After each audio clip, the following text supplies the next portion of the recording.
Okay, okay.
Hey, what's up?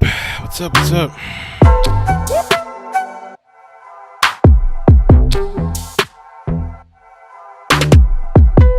So I'm gonna stop the intro a little early so I can talk to you guys before we start, and I can fill you in a little bit of what's been going on today before we start. For the people that were here earlier, Comcast has been this roller coaster thing, talking with these people all day long.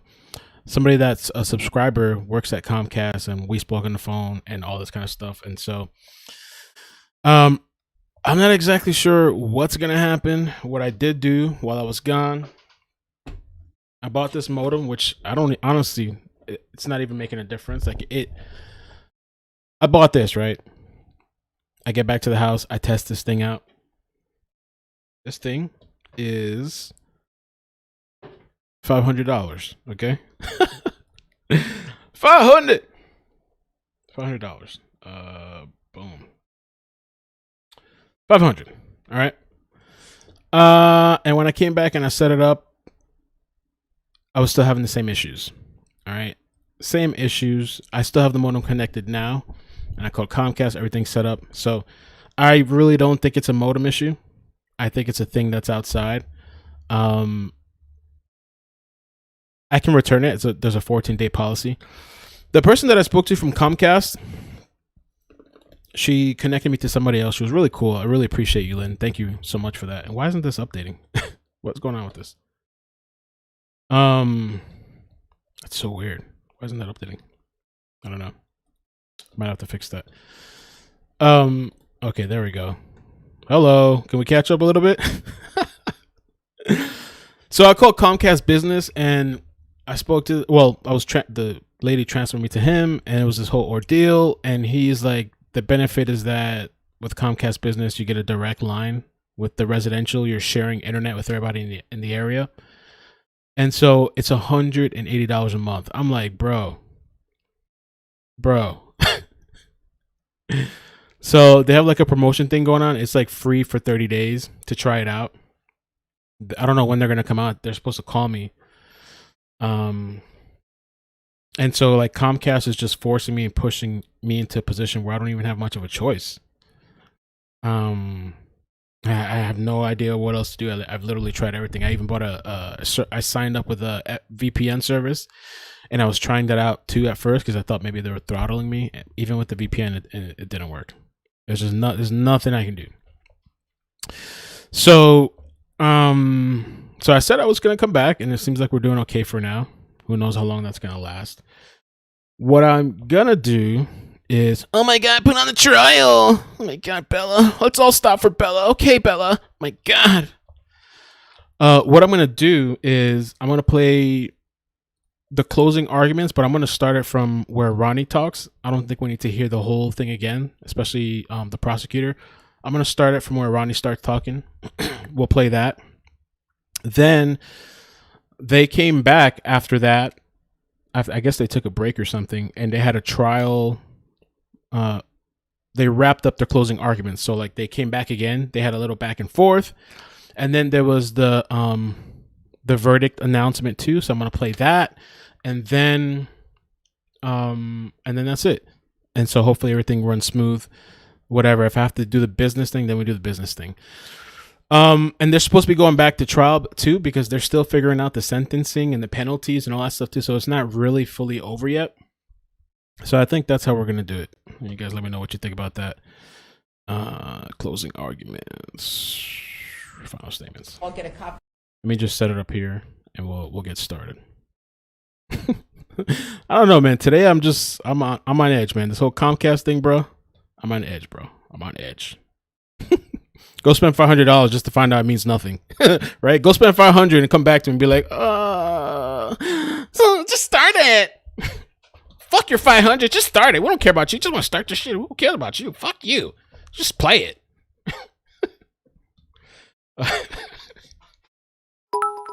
All right. Let me focus.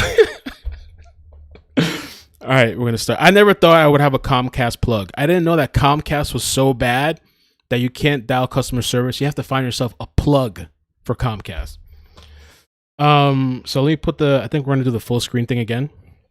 Let me just skip forward to, we're going to do Ronnie. I mean, the router is nice, man. It's $500. It's a really nice router. I might hold on to it depending on what happens when the business people come. I don't know. But yeah, I didn't do anything.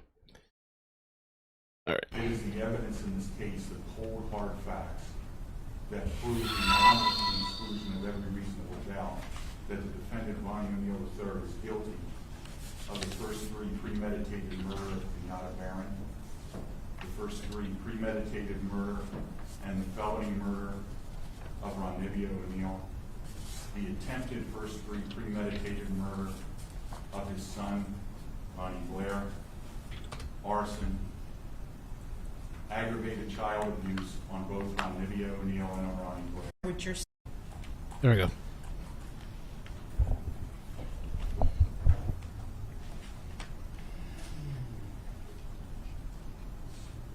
Sir, you can start. Hello? Sir? Mr. O'Neal, you need to speak audibly so that the jury can hear what you're saying. Yes, ma'am. I haven't begun yet. I was talking to my father.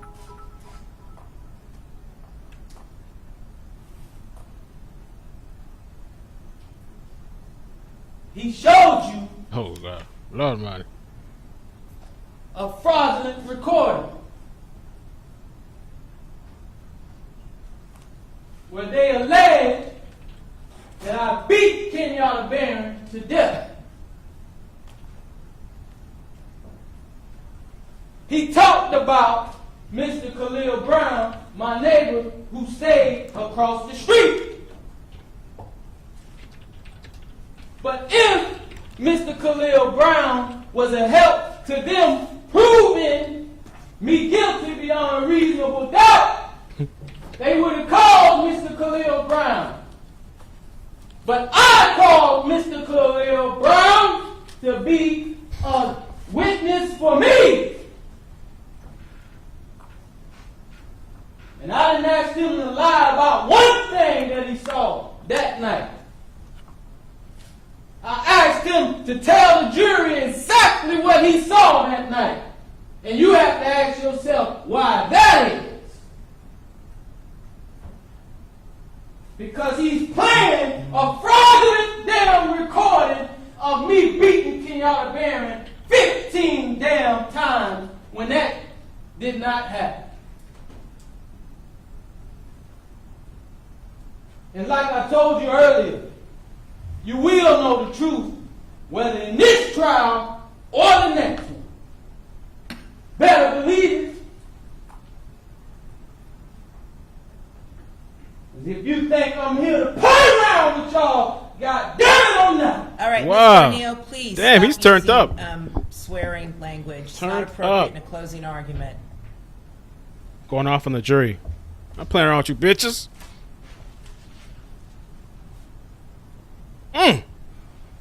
Now he played a recording that was sped up. Why didn't you play the regular recording that people can understand what the call was saying? Objection to the defendant asking me questions, Your Honor. I'm going to sustain I'm talking to Okay, people. Mr. O'Neal, listen, please just keep in mind this is not personal towards the prosecutors. Please keep your comments directed towards the evidence and the law. Thank you. All these objections now. I know for a fact Kenyatta Barron's recording from her phone did not record calls sped up like that. I'm going to object now. He's talking about facts, not in evidence of what he knows. Again, ladies and gentlemen of the jury, as you were instructed, the closing arguments are just that. They're not the evidence or the instruction on the law. It's just what the parties believe the evidence shows or does not show. All right? Thank you.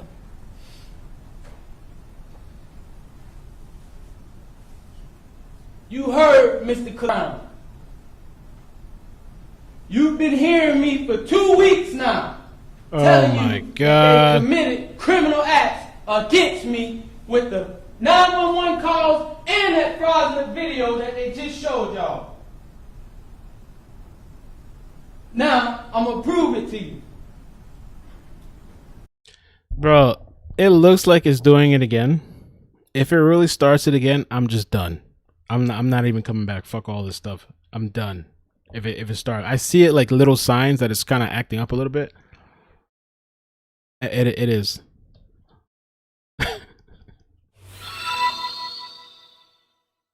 So I'm gonna keep going, but once it starts with that foolishness, I'm done. I'm out of here, bro.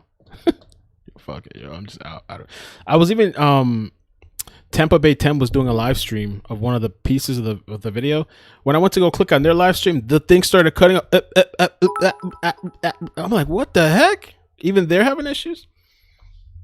Bro, I'm done. I don't know what's going on with the internet. It's just like falling, failing. Jesus Christ. All right, let's keep going. Let's see what happened.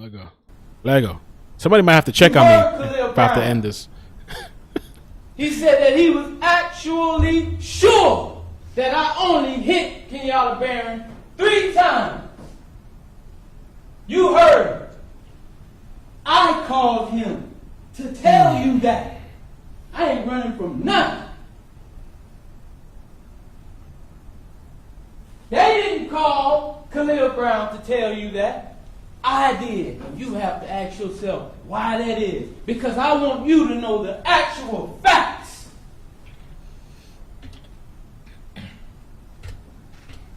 I did kill Kenyatta Barron. But I want you to tell it like it is if you're going to tell it. Thank you, Linda. Khalil Brown told you I hit it 3 times. Now let's listen to this audio here that they played for y'all where you can hear someone hitting her up to 10 to 15 times.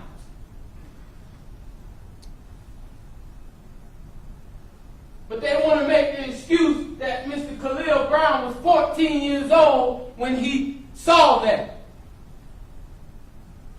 But you intend to use my son, who was 7.5 years old,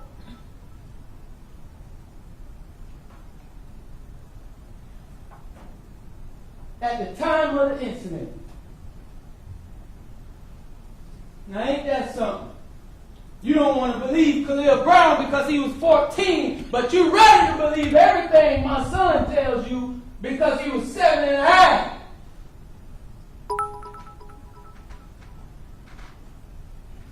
He sat here and told you what my son told you. You guys heard what my son said.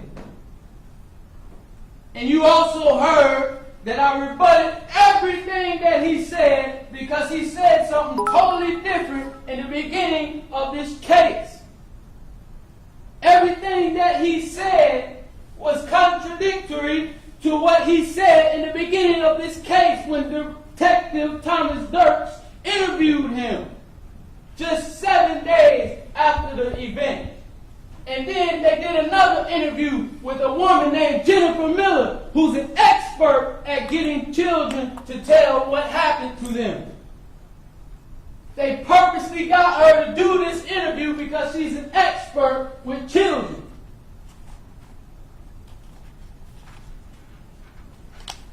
He told you that my son seen me beat his mom. My son sat right there and said, "No, I didn't see you beat my mom." He told you that my son seen me shoot his mom. My son sat right there and told you he did not see me shoot his mom.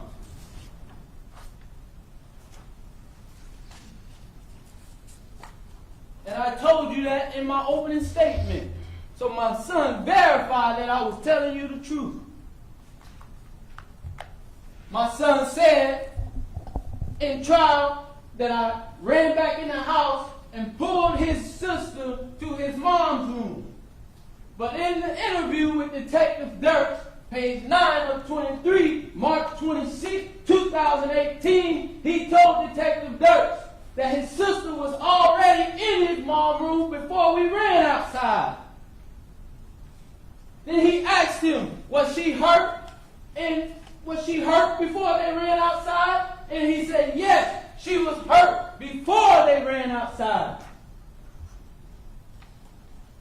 But you ready to believe my son, whose statements are conflicting all of a sudden because he's been adopted by a detective who worked in this case. And he was at homicide conventions with them. Mr. Richard Blair and the lead detective in his case, who had no business around him in an opening pending case.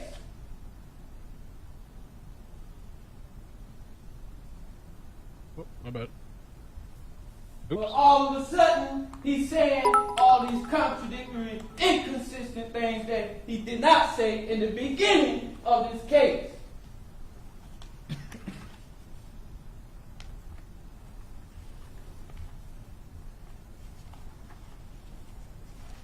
Mr. Gale just told you that my son told you that I took gasoline and poured it over my daughter's body.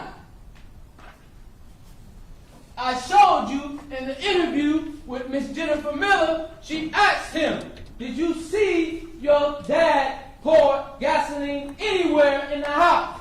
And he said, no, I did not.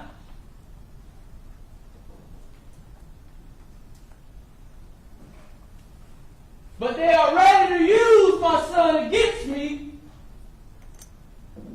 But they weren't ready to use Khalil Brown for some reason. When he's 7 years older than my son and saw exactly what happened outside of 13246 Hype Lake Drive, where Kenyatta Barron was finally announced deceased. He saw her hit 3 times.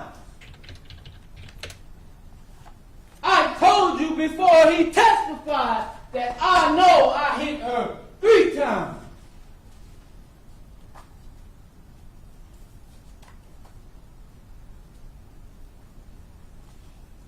But you hear audio recording. Yeah, for the people that just joined, bro, all the stuff that I've been dealing with today, aside from this stuff, it's just so you wouldn't even believe it if I told you. I've probably spoken more to Comcast the entire day.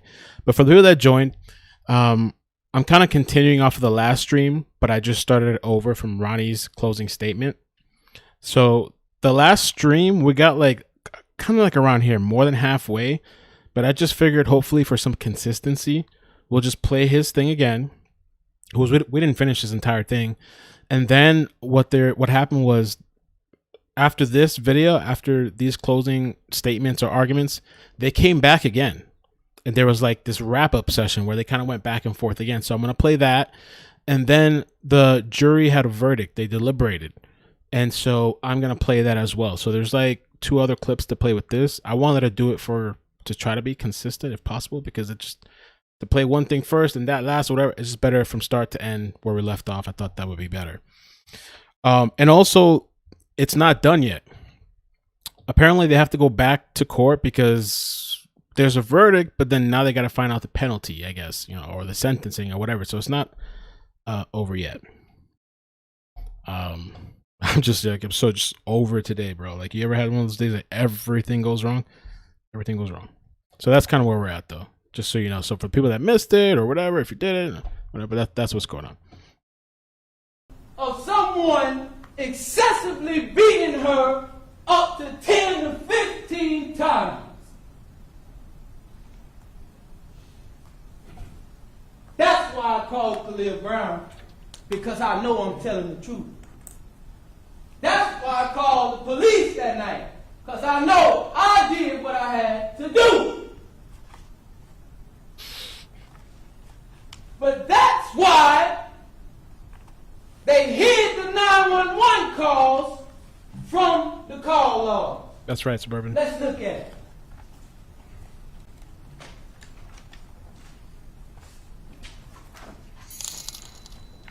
Thank you, KP. I'm going to talk about, when we go to the next video, Number 1. we'll talk about Facebook. Yes. Lord almighty.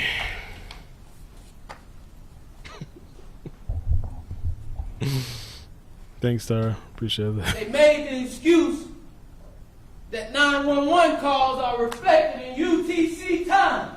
But everybody knows when you call 911 from your personal phone, it shows up in Eastern Standard Time on your call log. If you call 911 at 1 o'clock and then you look at your call log, it's going to say that you called 911 is at 1 o'clock. Is that right? Heather. So this is Kenyatta Barron's call log that we pulled directly from her actual phone. Deputy Christopher Heffernan testified to that for you. That he was the one who downloaded the cell right download from her phone. Now this is her call log. Let's zoom in. Let's zoom in here. This video is a little bit different as far as angle and stuff from the other one. This is the backup video that I downloaded because the video is still not available can see on Tampa 10. Kenyatta Barron made a phone 911 call at 11:43. Or they say 11:42 and 50-something seconds, almost 11:43. So let's look at it. Let's see if we see on her call log a 911 call at 11:43. She called me and we had a phone call, and we shared a phone call at 11:15. And I told her that me and my son... Objection to what the defendant told her on this call. It's not evidence. Sustain the objection. She made a phone call at 11:42. This is her calling me at 11:15. And then it jumps directly to 11:53. Her brother boss calling her. You do not see a phone call by Kenyatta Barron that night on 3/18, which is the date that this incident happened. You have to ask yourself why that is. Because I'm telling you, they falsified the audio recordings from her phone, and they falsified the 911 call to make me look like a damn menace to society.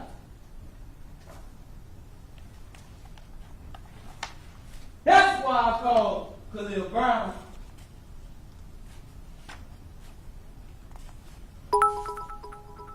And you told them, Mr. Gale told you,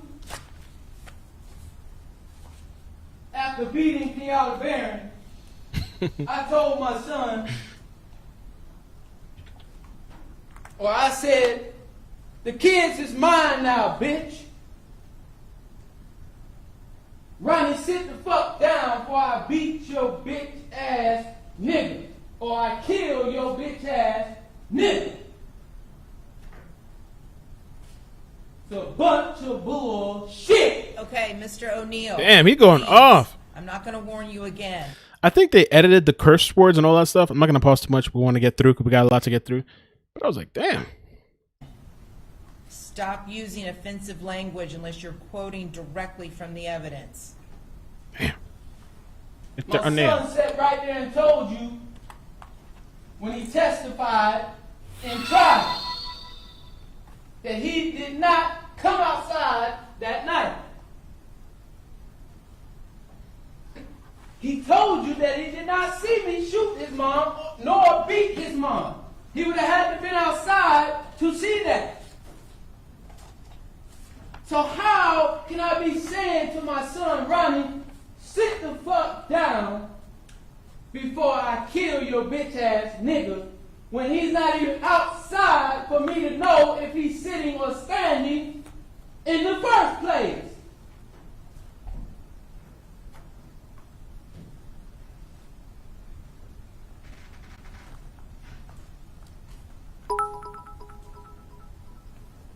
The kids is mine now, bitch. Ronnie, sit the fuck down before I kill your bitch ass. Why would I want the kids to be mine if I plan to kill them?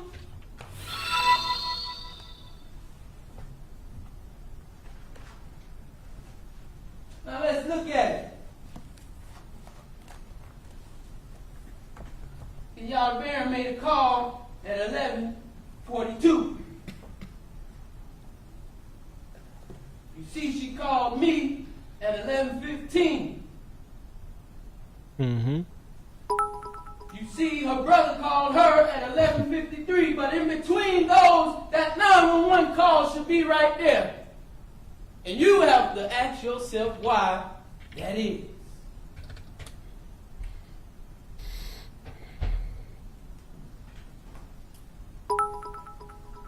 Now, if you look up a little bit, you see 3:42 on March 19th going out.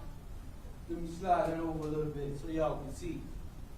I was wondering what Going out to 9. the difficult but fun. Is that just the name that he put in as a contact? 911. I don't know.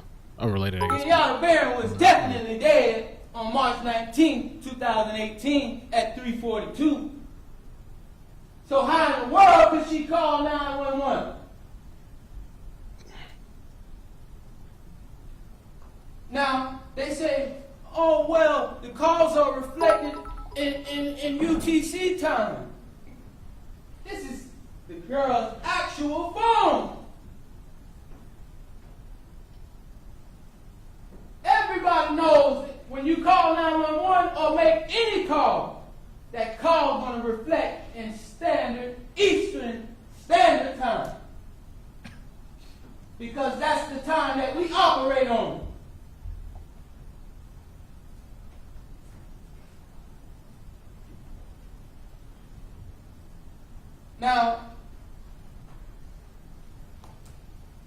This doesn't even make any sense at all. Now, I'm going to come back to this. But I have to show you Kenyatta Barron T-Mobile call log. Thank you, DeAndre. Pulled from the records that they sent to us, me and my standby counsel. So I have to show you her T-Mobile call log. Defense exhibit number 4, Your Honor. May I publish? Yes. We're almost up to where we left off at earlier. I know people probably already watched it. I haven't watched this stuff. Been waiting. Publishing defense Waiting. exhibit 4A.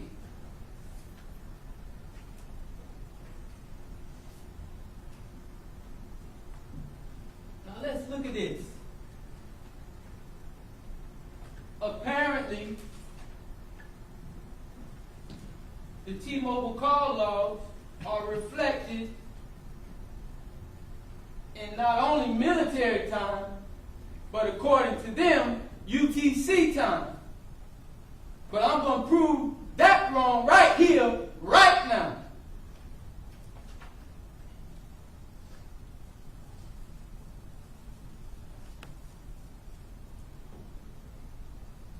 .318. Here we are again. The date of the incident.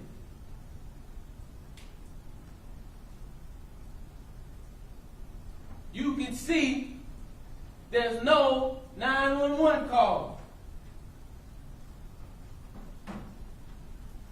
You see a call at 23:15, which she made to me, which shows that the calls are really reflected in Eastern Standard Time in regular time, not UTC time. They claim that since she made a call at 11:42, that it should appear as 3:42 on the call log. That's what they said. So military time, 23:42 would be 11:42. So let's do the math. They say UTC time is the time plus 4 hours. So she made a call at 23:42, which is 11:42 in Eastern Standard Time.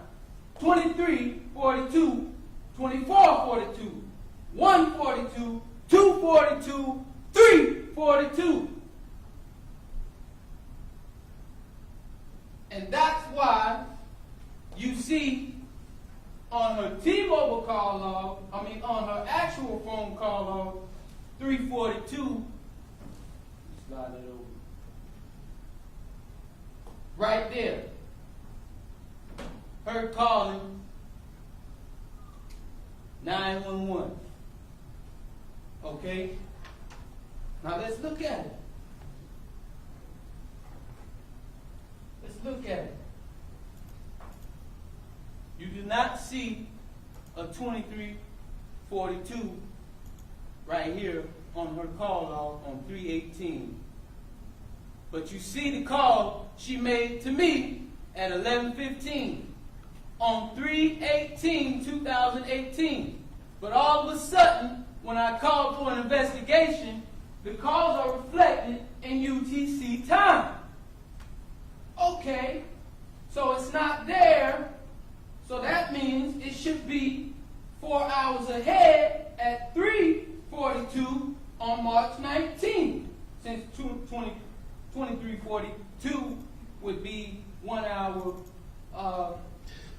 Yo, just stick to a time, bro. If you're gonna either go by regular time or military time, this UTC shit, if he's trying to convince the jury, you're losing them. You're caught up in this bullshit. 11:43, or if it's 11:42, 23:42, or 23:43. I mean, I don't know. I guess I don't know what he's doing. From March 19th. So if you count the 4 hours, you will end up over into the next day at 3:19. Okay, so let's look at that. Jesus. If it was reflected in UTC time, Kenyatta Barron's phone call would be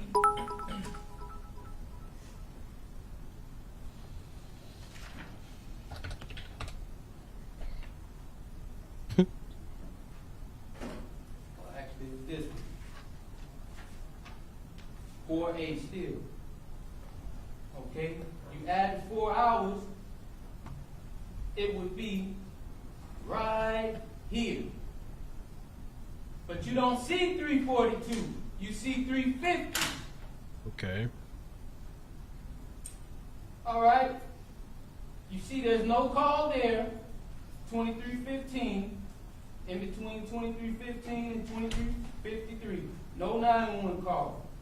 Okay, it's UTC time at 342. Okay, let's go there. There's no call at 342 in between that 104 and 350 on March 19, 2018.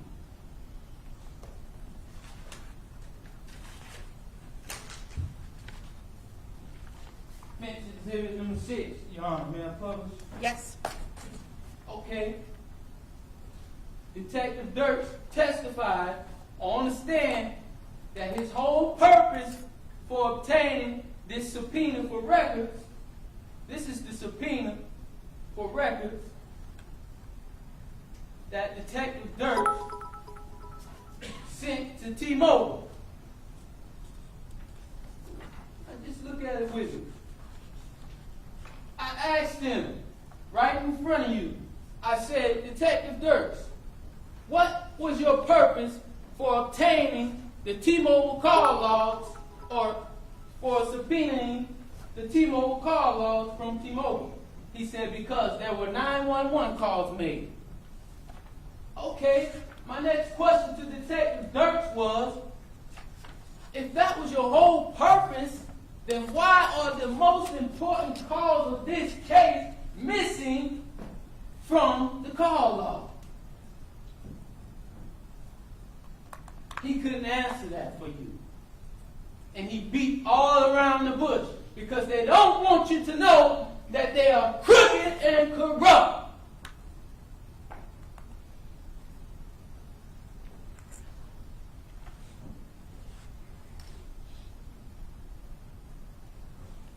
And they know that they could not meet their burden of proof beyond a reasonable doubt. So they tampered with the face of Kenyatta Barron and put all these extra lacerations on her face. And whoever did it is definitely going to pay. You better believe it.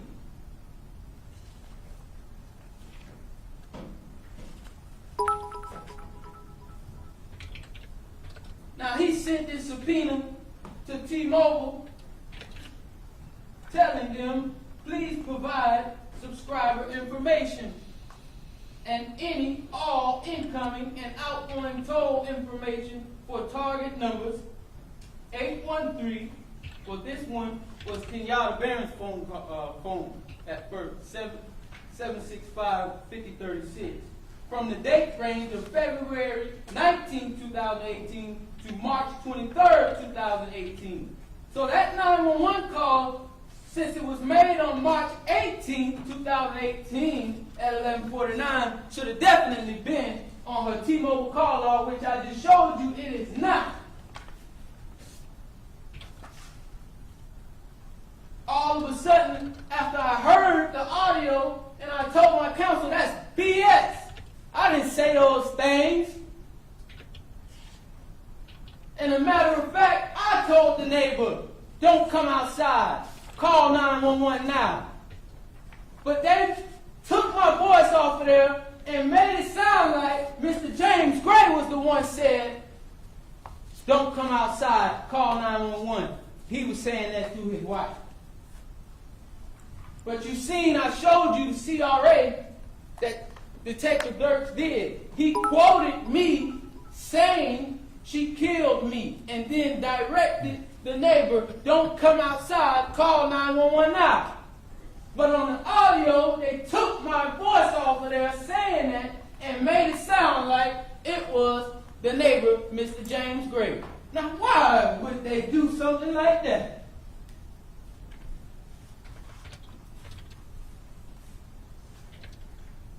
The 911 call should have definitely been on there because it was part of the toll information that he requested.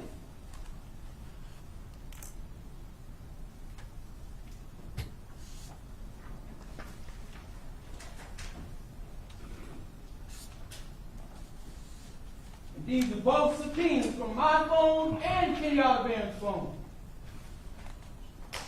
Now let's get into my call.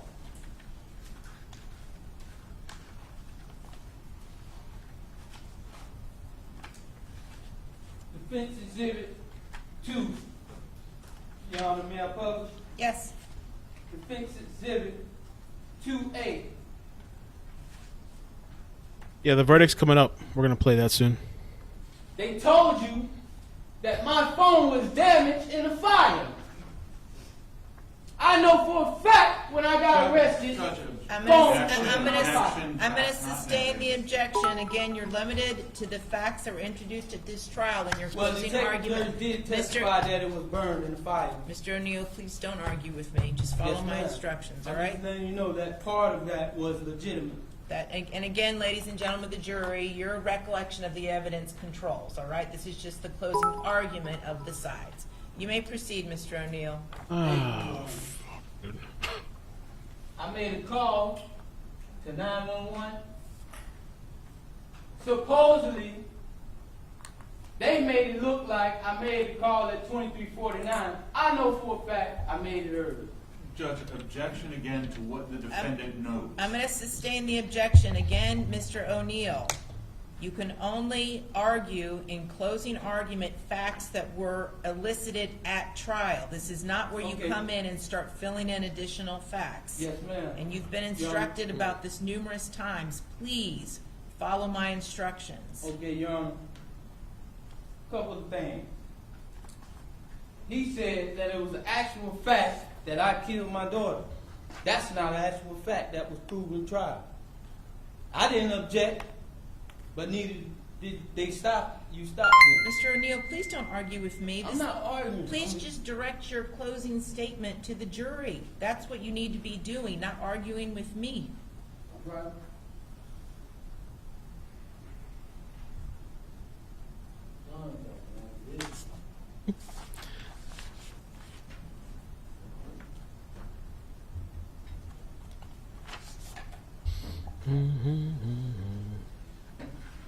I made a call at 2349. Here again, on my call log, let me pull this up and zoom in for you so y'all can see this. What's actually going on in Hillsborough County.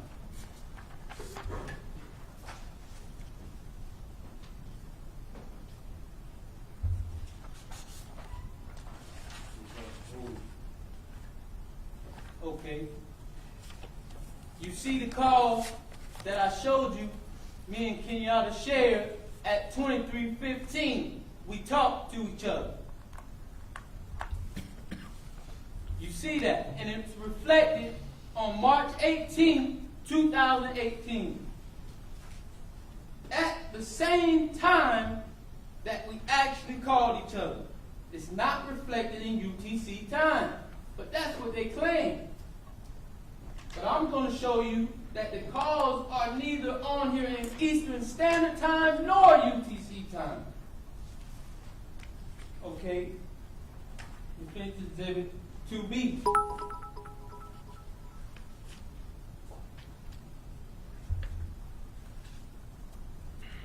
My call should have been right there. It goes over to this next page. You see 23. Oh, sorry. You see 23:15, and then I have the next page starting at the top. Thank you, Tracy. Appreciate that. It's 12:52. No call. Hold on 1 second. Yeah, no call at 23:49.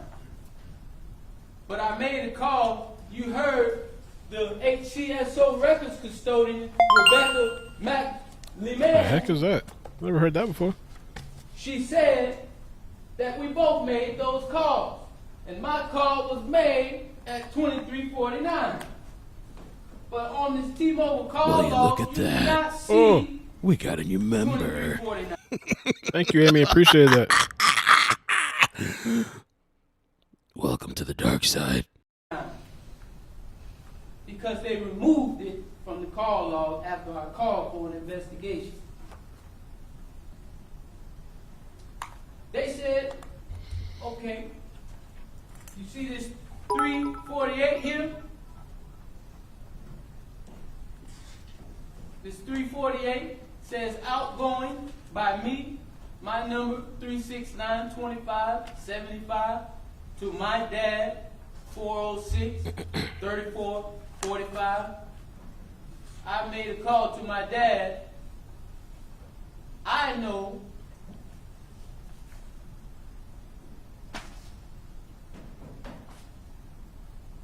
that I made the 911 call before calling my dad.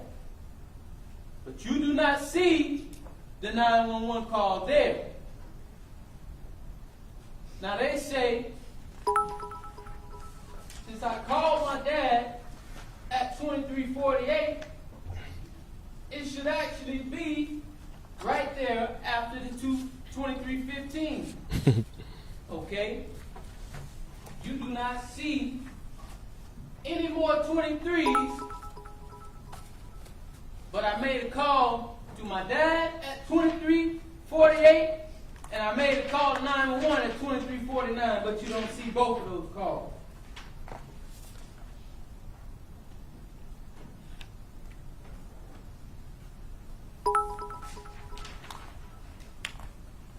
Next, exhibit number 3. Your Honor, publishing exhibit number 3. This is a screenshot from my dad's phone, showing he got an incoming call from me at 11:48.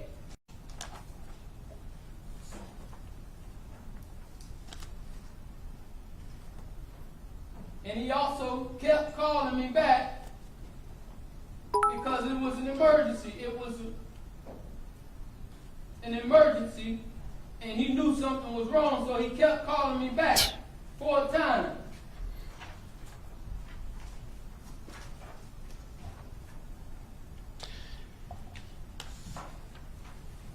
He's doing a bad job of trying to explain my the dad calls.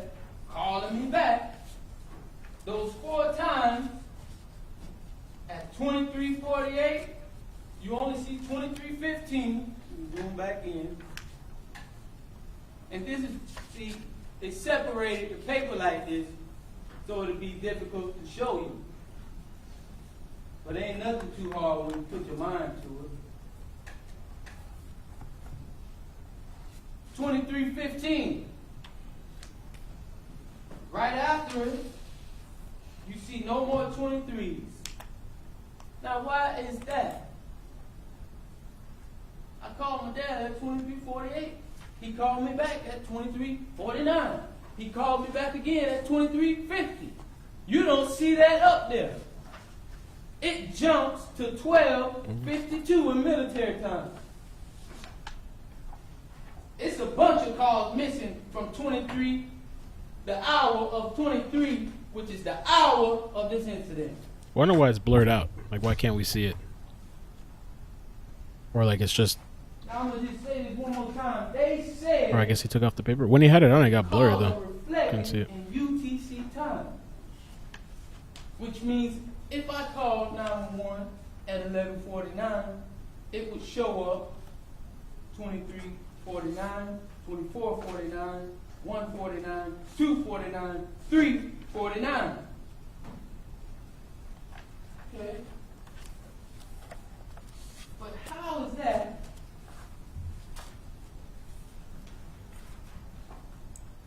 Again, I already showed you plainly. Everybody knows that when you make a plain call, it shows up in standard Eastern time. But I'm going to prove it to you even further that the calls don't show up in no UTC time.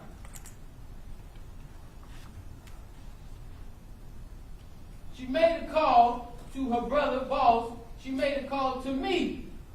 At what time? 11:15. She made a call to me at 11:15 at 3:18.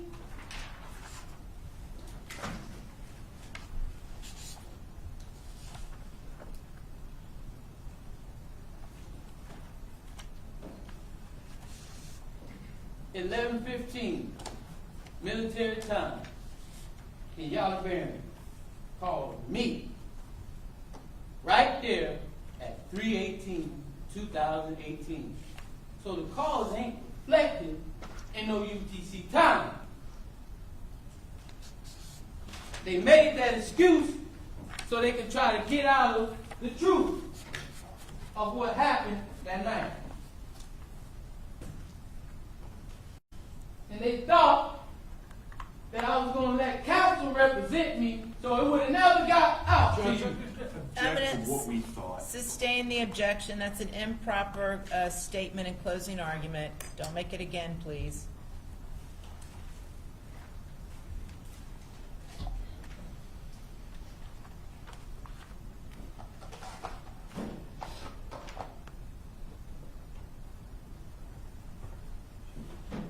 He told you about my sons. And you're going to have those exhibits for yourselves so you can go over it and take your time looking at it yourselves to see whether I'm lying or not. I just showed you, but you're going to have those exhibits along with you when you go back.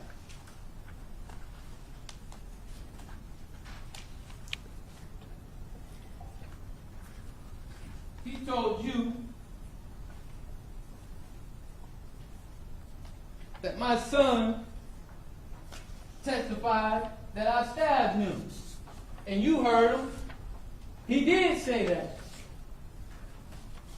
But on March 26th, he told Detective Dirt, after Detective Dirt asked him, did your dad hurt you the night of the incident? And he said, no, he did not hurt me. This is official documents recorded under oath by the lead detective in this case. Wait, what? Asked him, he did say that. Hold on. That my son testified that I stabbed him. And you heard him. He did say that. Yeah. But on March 26th, he told Detective Dirt, after Detective Dirt asked him, did your dad hurt you the night of the incident? And he said, no, he did not hurt me. This is official documents recorded under oath by the lead detective in this case. They already knew that. But ain't no telling what can happen from then to now that he's saying all this all of a sudden. Because he's been adopted by Mr. Richard Blair, who worked in the case, and he also was at homicide conventions in Walt Disney World and the Bucks games with the lead detective in the case, who had no business around him if they planned on calling him as a witness. Because who can prove to me that he was not coerced and compelled to say what he said that day?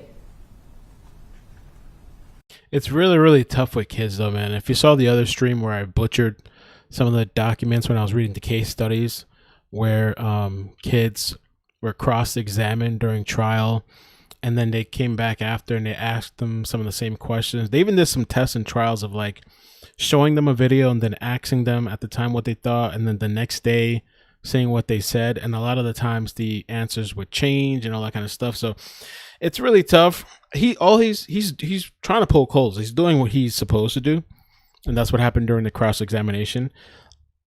And obviously, it's not enough because we're gonna watch the part that came out after this, the wrap up. They came back again and they both went at it, and then we're gonna watch the verdict. So obviously, it wasn't enough. I wonder though if he has enough for an appeal. That's I don't know. Nobody can prove to me that you did not coerce my son to say those things. You cannot legitimately say that nobody did, because his statements are contradictory to what he said before on the oath.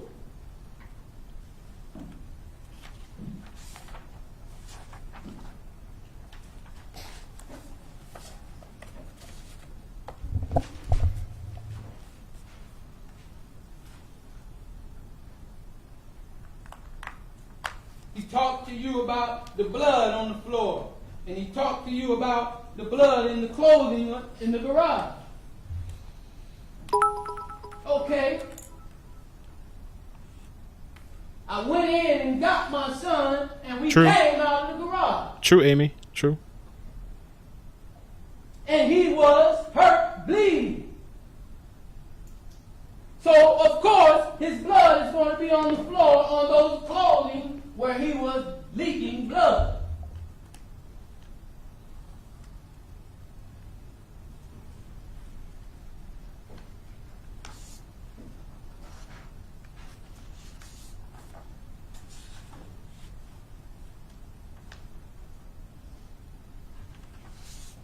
He told you that I grabbed an axe and beat my daughter or chopped her to death. You don't know what happened to my daughter.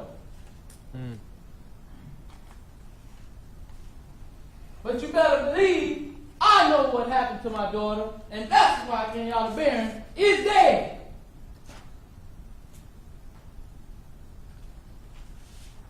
He's calculated in what he's doing. He's not dumb with this stuff. I think the whole timestamp thing, he probably should have had somebody else do that for him. It's a whole different thing to explain things to a group of people or the jury or whatever. To me, I found it confusing. I don't know. But he knows what he's doing because he's poking holes, and then he's like, well, you're basing this off of what he said. But there's just all the other testimonies. We didn't get to see the full testimonies of the firefighter, the paramedics, and we saw clips of that, which was the other stream. Yo, Cupcake, thank you so much for the cash out. Appreciate that. And Lisa, thank you for the previous one too. Thank you.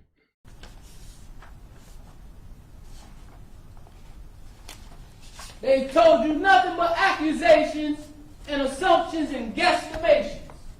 They have not proved beyond a reasonable doubt that I killed my daughter or stabbed my son.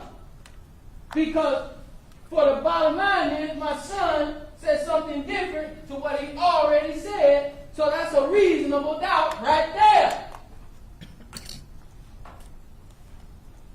He told you way in the beginning when I wanted, I ain't even going to say that because I know you're going to object to that. But he already said that I did not hurt him.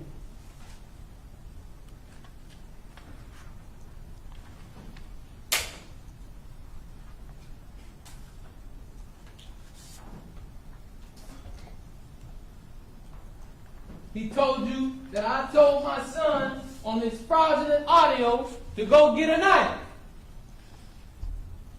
I sat right there and showed you that he told my counsel when they went and deposed him for deposition, Miss Carolyn Schindler and Jennifer Bradley asked him, did your dad tell you to go get anything? He said, no. But all of a sudden, Thursday of trial, he's saying all of these things and accusations towards his dad. His real dad. Oh shit, he said his real dad. Woo. I mean, I see some of the things he's doing. It's kind of interesting. Somebody said too, do we know about what happened with the mother? We spoke about that, I think, 2 times on the previous streams because we had the fatality report, and it's pretty detailed. And the stream earlier today, they actually showed footage of where I think she was shot. It was very graphic, like on the shoulder or back, or whatever. But this stuff was definitely calculated what he's doing. You know what I'm saying?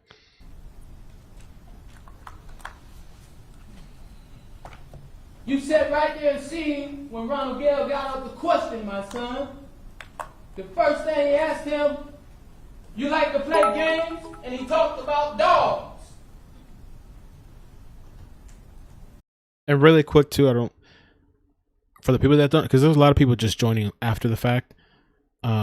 His son was adopted by one of the deputies, but they took him off of the case or whatever. He was, I believe, there was a testimony. So this is where all this stuff is coming up. In case you're kind of like you're just joining and you're a little confused, that's why it's coming up. My son said my favorite game is Black Ops, and I tried to get into games. Judge, This is what happened in this trial. didn't happen. I'm gonna sustain the objection. Your Honor, this didn't happen. Mr. O'Neal, He asked him- please don't argue with me. We had a colloquy What? with the child outside of the presence of the jury, and I think you're confusing those two. Please just stick to the evidence that the jury heard. Thank you. Okay. I believe the jury was sitting right here, Your Honor. I know. Mm. Please I'm not don't. going to argue with Thank you. you. Mm. Thank Right. you. Please just continue on. Yes, ma'am.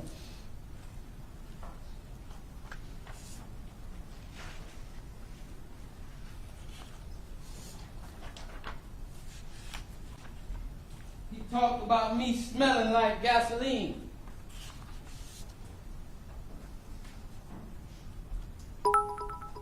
If you was doused with gasoline like I was doused and set on fire, Judge, objection. you would have been smelling like gasoline Facts too. not in evidence. Again, this is Mr. O'Neal's argument based upon his interpretation. Ashley says the lead detective got off of the case before adopting him. Of the facts. The jury can decide whether they find that to be a credible argument or not. All right? You may proceed, Mr. O'Neal. Thank you, Your Honor.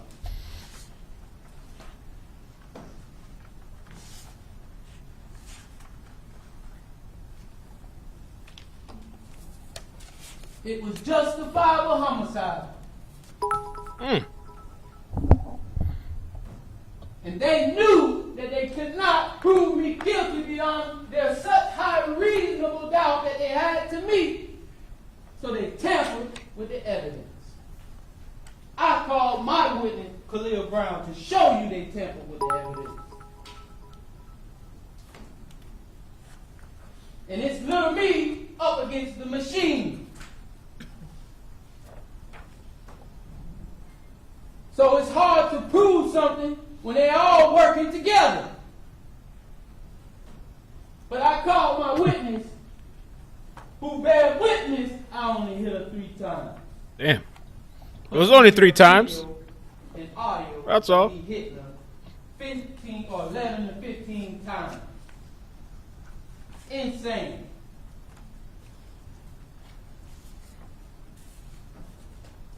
I already had admitted to killing her from the jump. I called 911 and said I just killed her because she attacked us. What I got to lie for? That's why I called Khalil Brown.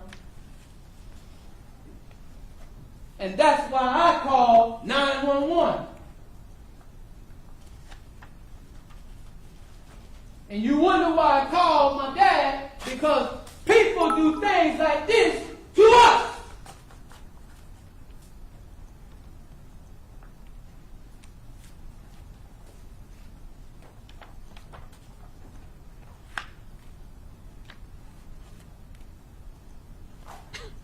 I told you that Kenyatta Barron and my other child's mom have been arguing back and forth the whole day, while me and my son was at my mom and dad's house working on their cars. The evidence showed you that, as my dad, Mr. Smith, and Aisha Robinson, my son's mom, testified to those things.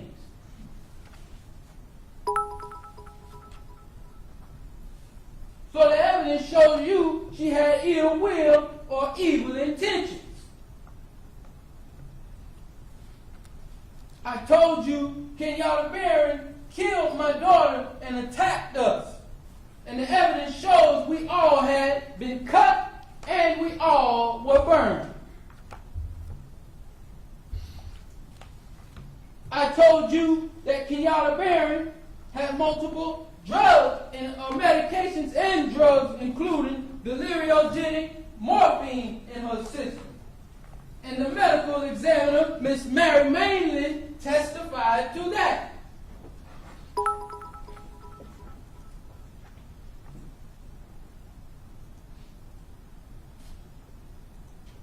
You have to realize they will say anything to meet their burden of proof.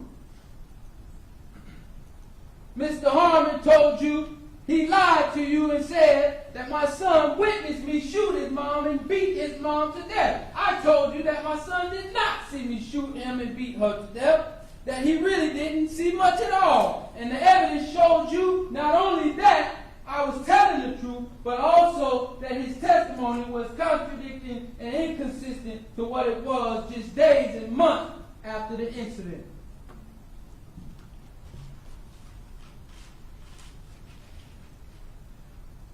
The firefighter, Mr. Donald Foster, and Mr. Christopher Sanders testified that the house was engulfed in flames and filled with black smoke. And he also told you how he had to crawl on the floor and feel around because you couldn't barely see in front of you, and he only could see from the cab down. This is another reason to doubt what my son was saying, though he's already been inconsistent and told you I did not hurt him. This is another reason to doubt that he actually saw what happened to him and who did it to him. As you saw, he testified that I was standing over him in the back. But I reminded him that he did an interview with my counsel and told them that he did not see me set any fires in the house. Nor did he see me, he told Jennifer Miller, nor did he see me pour any gasoline.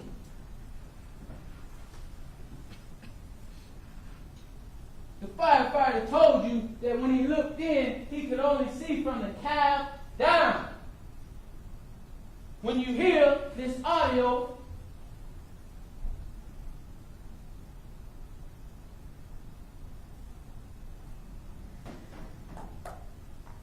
Sunday, March 18, 2018, 23:43 and 10 seconds.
What you hear in the background is the fire alarm going off. Well, you look at that.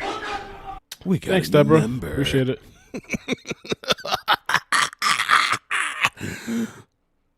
Welcome to the dark side. Definitely think about joining us on Discord for sure, but thank you. I appreciate it.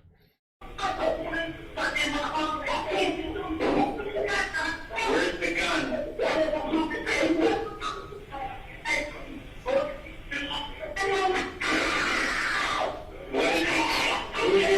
Who did this?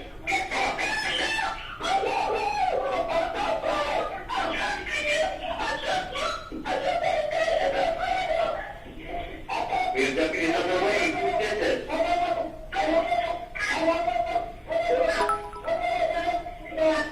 That's this dude going, Allah Akbar, Allah Akbar, Allah Akbar. Weirdo shit. You hear it in the background.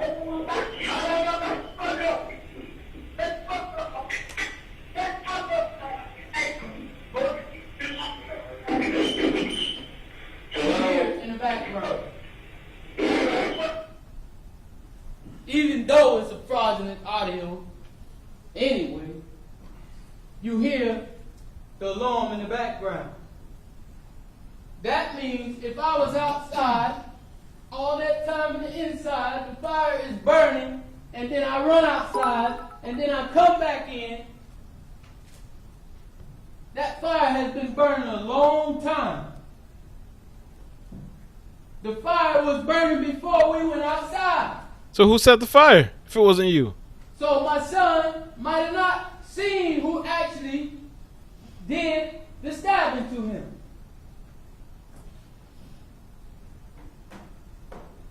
He told you that he seen me drag his sister from her room to his mom's room. I showed you in the interview under oath with Detective Dirk. He said, was your sister hurt before or after your mom and dad runs outside? He said, before. She's already hurt in her mom's room before we run outside. You hear the fire alarm going off before we went outside. But Mr. Gale here told you that I ran back in immediately and set fire, and he told you that I wasn't cut or burned yet because I hadn't set the fire yet. But you hear a fire alarm before we even go outside.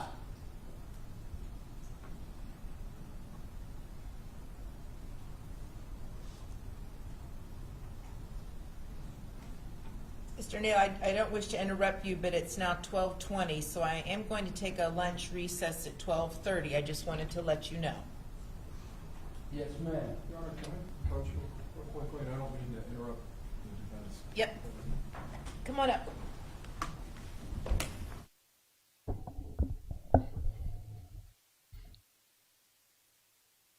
I guess they can't hear them there. So we're pretty much getting close to where we kind of left off at.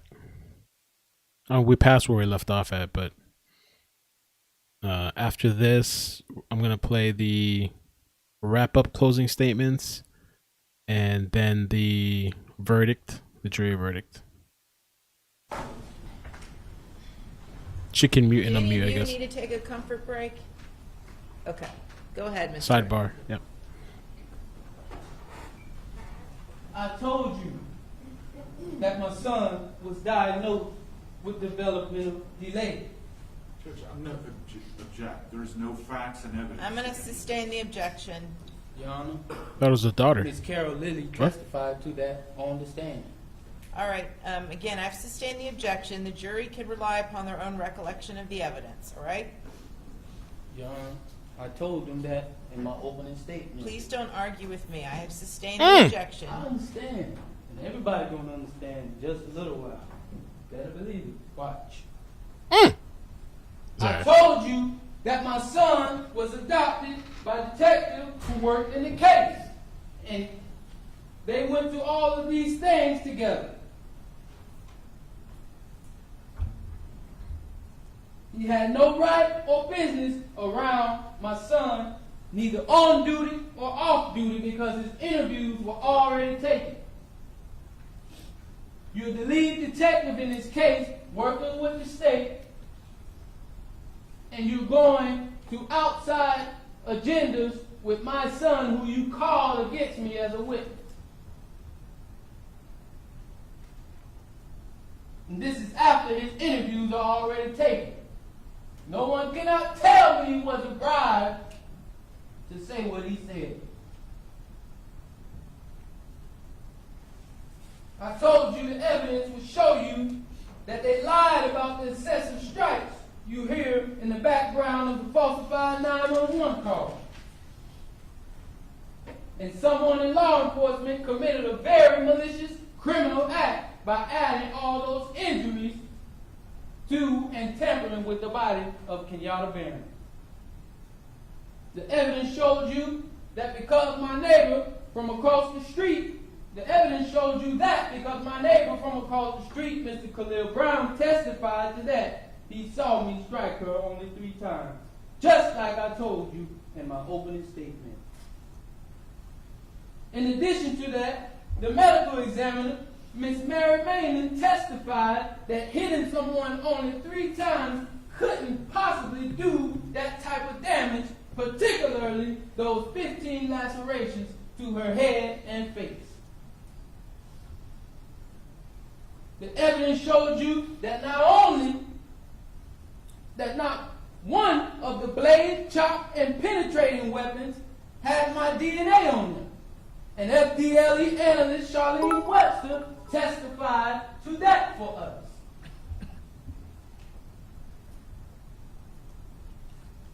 The evidence showed you not one of the state's witnesses saw anything that happened inside or outside of my home that would be sufficient to disprove or refute my self-defense claim. And they all testified to that for us.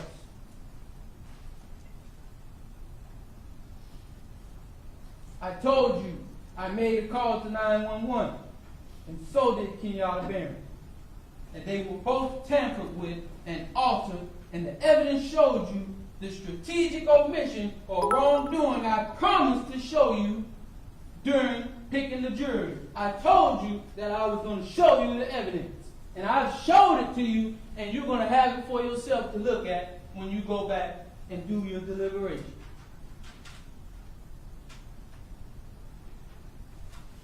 All of a sudden, these calls go missing from the call log when I ask for an investigation. Judge, I'm going to object to this repeated reference to him calling for an investigation. There was no such thing. There's no evidence of any such thing.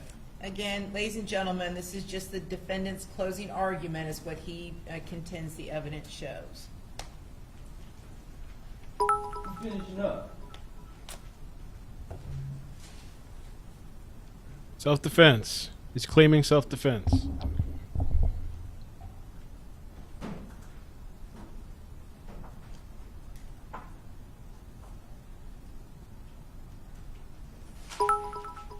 Saying the mother attacked their children and that he killed her in self-defense. That's the claim.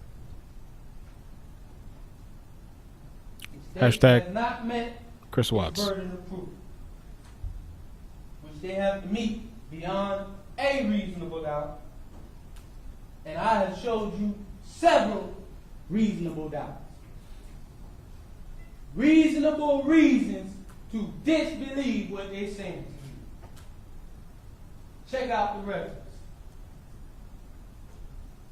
No one objected to the things that I said to my son when I rebutted him and refuted his testimony because they know it's actual facts. I gave them page number, line number, date, and the person who interviewed him. I'm not shooting from the hip. I gave you exact information that was taken by the lead detective, the expert, Ms. Jennifer Miller, who's an expert at questioning children who's been through traumatic events, and also my counsel, co-counsel, or standby counsel who was representing me at the time, Ms. Carolyn Schimmerler and Jennifer Spradley, took his deposition. And all those facts I told you are actual facts.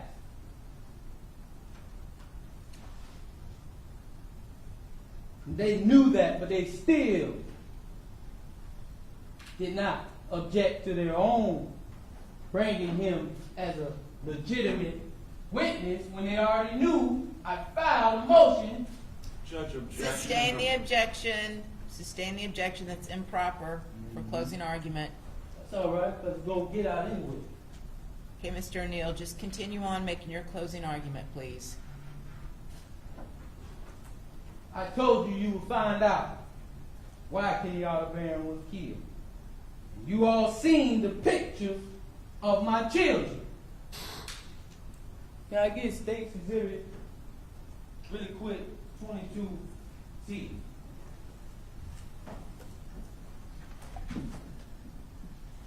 Or, hold on one second.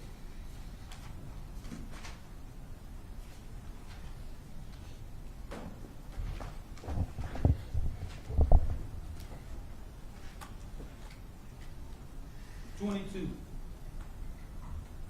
State's Exhibit 22. This will be fast, Your Honor. I want them to see my daughter. And what I had to see in real time that night. Judge, again, I'm going to object. This is facts, not an evidence. I'm going to There's no sustain the evidence of objection. what he saw. Please just show the state's exhibit and make your argument from that. Show you some evidence of what I saw. You heard what I said. Ben. Thank you for the share, Heather. Thank you for the subs too, Miss Conduct, Amy, Redeemed, Cat Eyes, Shane, Allen, Deborah for the membership. Thank you, Nadia, Audrey, Kismet, Simply. There should be some more 22. This is the wrong one. 22 L double L.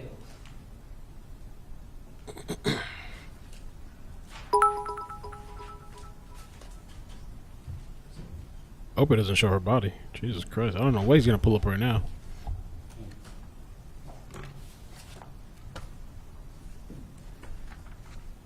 There we go. Thank you, sir. Oh, Lord. What are you doing right here? Yeah, I published State Exhibit 22. Oh, okay, they're Yes. zooming away. Uh, Yo, she's like literally like, J, double J. Look at my baby girl. so he's showing, I guess, the body. Look at my baby girl.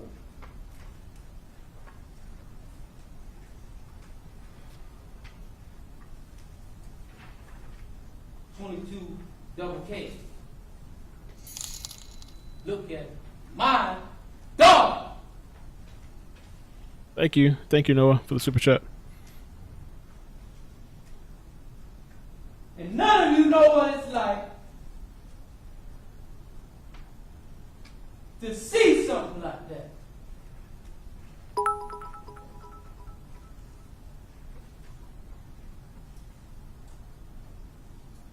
You want to say, they want to say that I hit her 15 to 12 times. I was angry enough too, but I didn't. And that's why I brought Khalil Brown.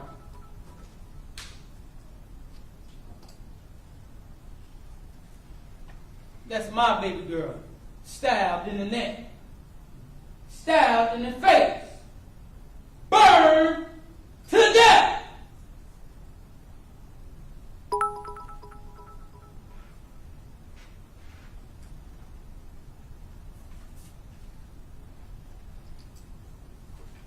Okay, Mr. O'Neal, it's 12:30. One more picture, Your Honor. 22 double N. Trying to move him along. That's 12:30. Firefighter brought her out. I gotta go eat. That's the after effect.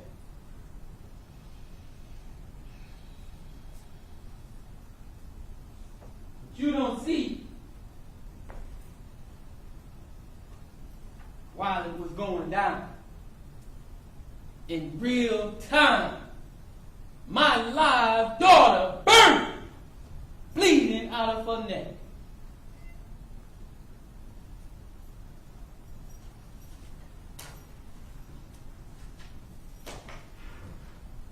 I just have one short statement, and that's it.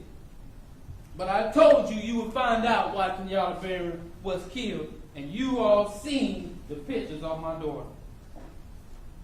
And you seen the other day, the pictures that they showed you of my son's stomach cut. You seen all of the burns, extreme burns, 3rd-degree burns on my son, covering 25% of his body. And that's why Kenyatta Barron is dead. Because just like any father would have done the same damn thing and moved in the same similar way that I did out of pure instinct and passion.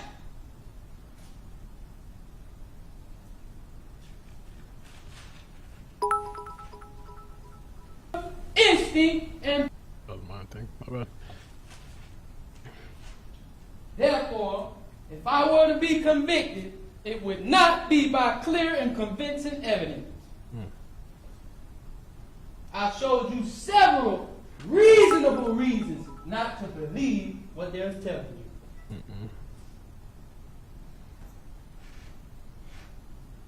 Check it out for yourself. If they convict me, it would not be by clear and convincing evidence and beyond a reasonable doubt, but by malicious persecution in direct opposition of the 5th, 6th, and 14th Amendments of the United States Constitution, which guarantees that a person shall not be deprived of life, limb, liberty, or property without due process in such a manner as this one. Thank you for listening. All right, thank you, Mr. O'Neal. So it's now 12:35. State, how long is your rebuttal? Judge, I only need about 10 minutes. Okay. Wait, about 10 minutes for this crap. Well, let's go ahead and do this. I'll let the state do their rebuttal, then we will take a really quick lunch Bubble. break. And I do have a set of final instructions to read to you, which I think are about 50 pages, so it's going to take me a while. So unless you guys want to just power through lunch and then have lunch later. So, I tell you what, let's do this. Does anyone need a comfort break right this minute? Okay. Actually, the jury room, we're actually now permitted again to use the jury room. So I'm going to have you all step into the jury room. I just want you to take a look around, see if you feel comfortable with that space as far as being able to actually deliberate a verdict. And then you all let me know if you just want to continue working through lunch and have a late lunch, or if you want to take a lunch break now and then reconvene and we will wrap up. All right? So that's the only thing I want you to discuss back there is scheduling. Nothing else related to this case. Just whether or not we want to keep going or take a lunch break. All right? All right. So check out the space and let me know. Okay? All right. All right.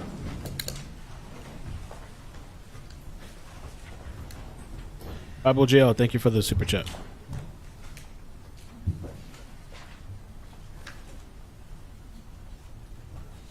So weird.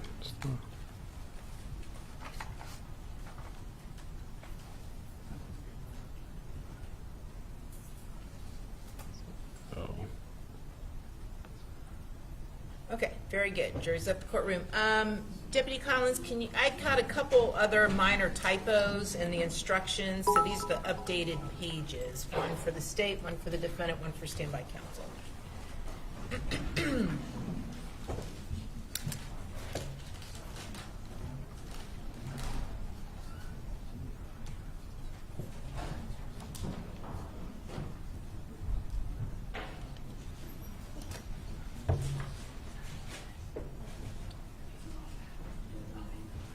All right, I'll be back in 2 minutes.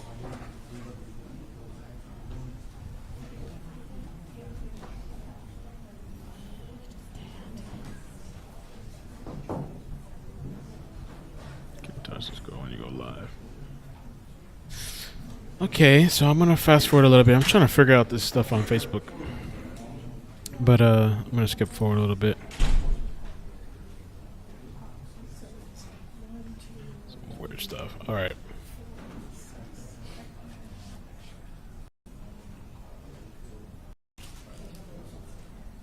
That's his. I guess his co-consul. Something.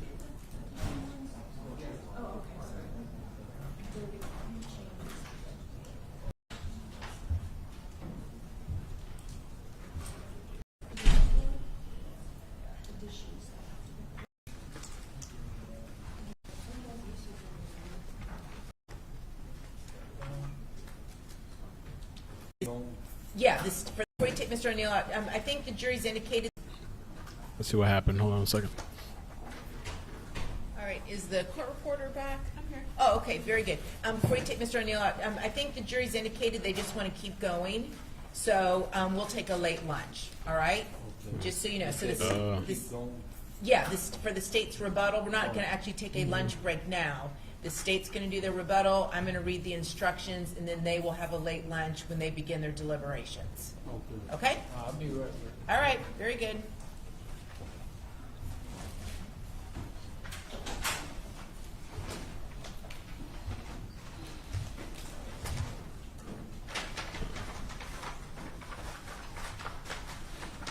Ooh, that's interesting.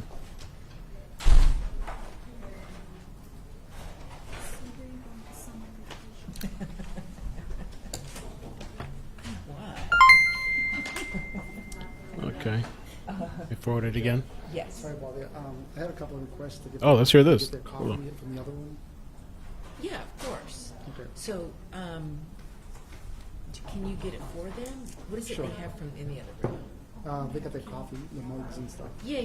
If you wouldn't mind collecting those for them, and maybe get someone to help you. Thank you for the stars, Heather. I think it's Ronnie. I'm trying to figure out, Oh, is yeah. this updating? I forgot about them.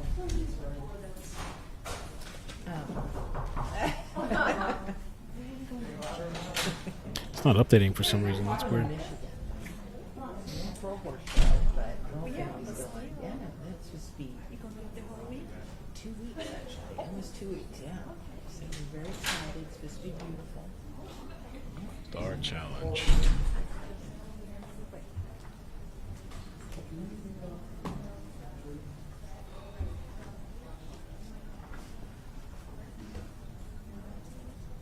All right, fast forward. Muted now.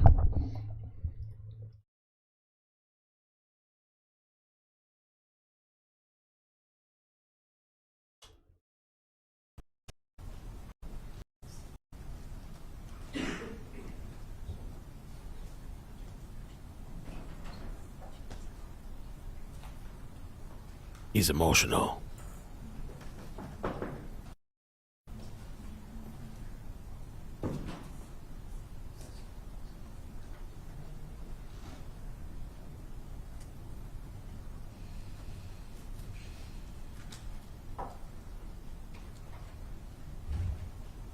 All rise, jurors entering.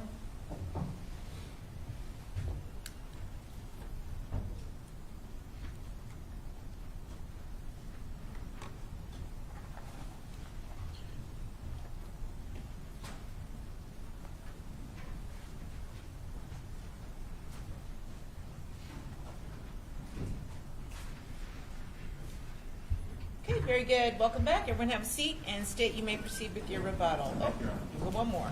Hold on. All right, very good. You may proceed.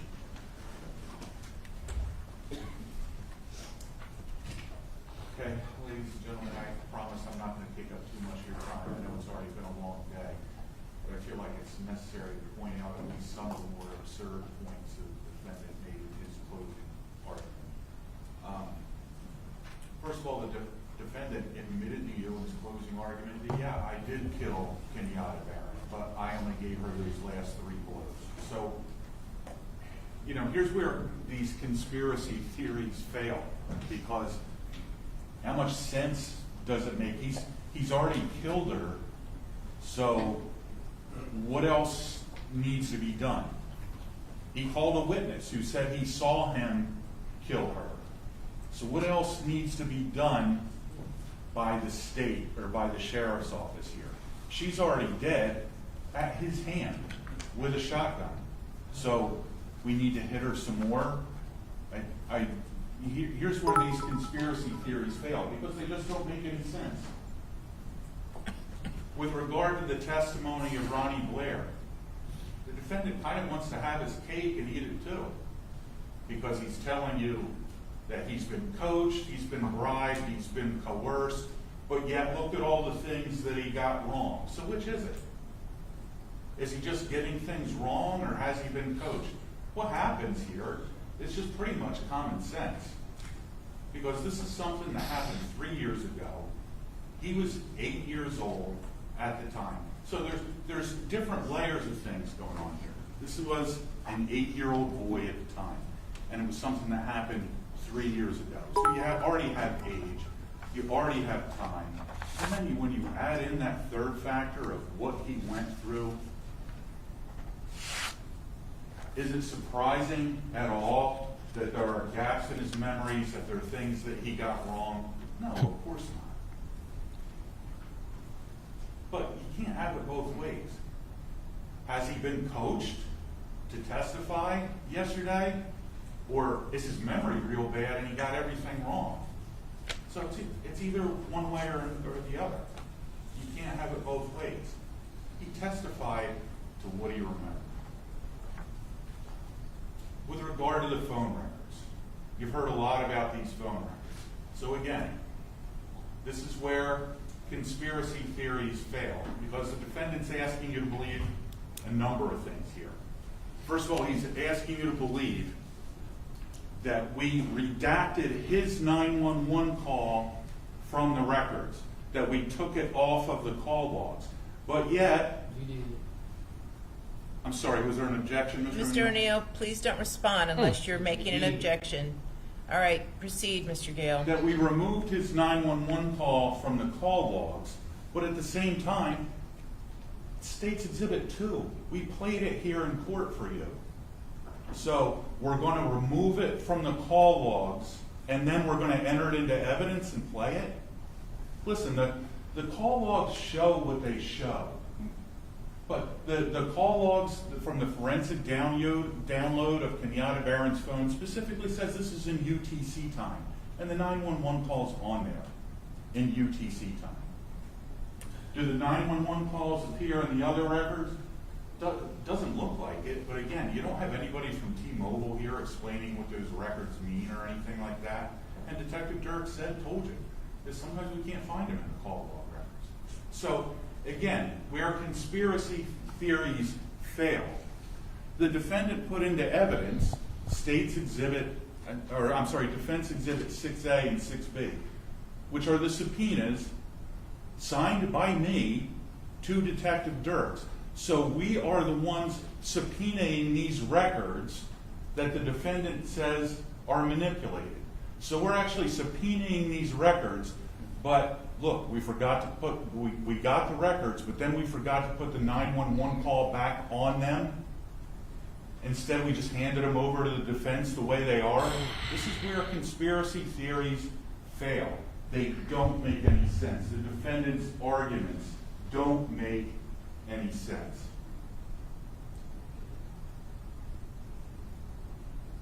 And then he argued to you, again, why conspiracy theories fail. It was Benjamin Franklin who once said, 3 people can keep a secret if 2 of them are dead. So he's argued to you without any evidence that the video taken by witness James Berlander, his neighbor, is fraudulent. He's argued to you without any evidence that the 911 calls are fraudulent. So apparently the state or the sheriff's office or all of us working together got voice actors to come in and recreate and talk over his voice on the 911 call. We got James Berlander, the neighbor, to agree to say that he recorded this fraudulent video, which I don't know where that was done, Hollywood maybe. We got James Gray to agree, after we hired the voice actor to record over his real voice, we got James Gray to agree, sure, I'll come in and testify that that's my voice. Apparently the sheriff's office had people come in and say, hey, we need somebody to beat Kenyatta Barron's face a little more for whatever reason. So just think of the absurdities that he's arguing to you. The mental gymnastics that you have to go through to give any shred of credence to anything that he said. No sense whatsoever. Oh, what's he doing? Who's that to? Oh. No sense whatsoever.